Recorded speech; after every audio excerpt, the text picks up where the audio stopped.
Might you feel something tremble in that moment, something not quite right, as if confidence were beginning to blink in the sunlight? Would you sense the hesitation, the quiet sigh of exhaustion behind the rise? And then, when the fifth day opens not higher, but beneath everything the fourth day had promised, when it falls below even the low, and closes lower still, do you ask yourself, was it all too much too soon? Could this be a lover retreating after reaching too far too fast? If you looked at those 3 white days with rising hearts and rising hands, would you wonder if they were too perfect, too eager, too naive?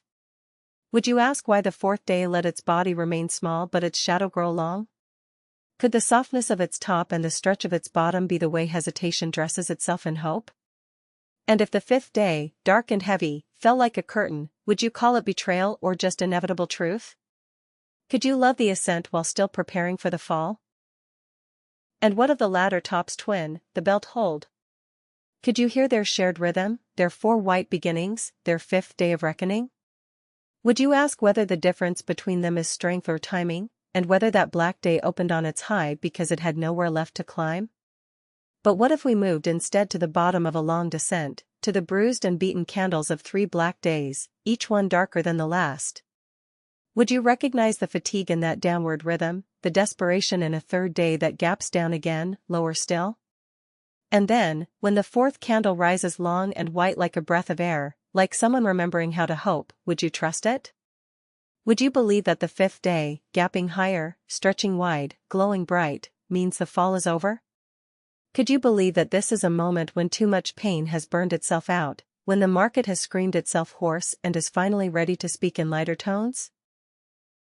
And what if the fifth day closes not too high, just below the high of the first black day? Would you see that as humility, as wisdom, as a signal that the reversal respects its past even as it dares to change? What if Sakata stood beside you and said, sell on the third gap up, or buy back on the third gap down? Would you understand that patterns aren't just shapes, but emotional currents?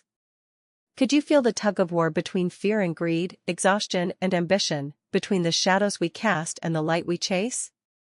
And in the after-top gap down, would you trust the first white day, the second one stronger, the third one leaping above the last? Would you celebrate their ascent or question it? When the fourth day appears black and bold, cutting into the climb, do you ask if it is a warning or a wound? And when the fifth day opens below and dives lower still, closing at its knees, do you ask, is this the crash we sensed but wouldn't name? Could this be the final gasp of a market that dared too far?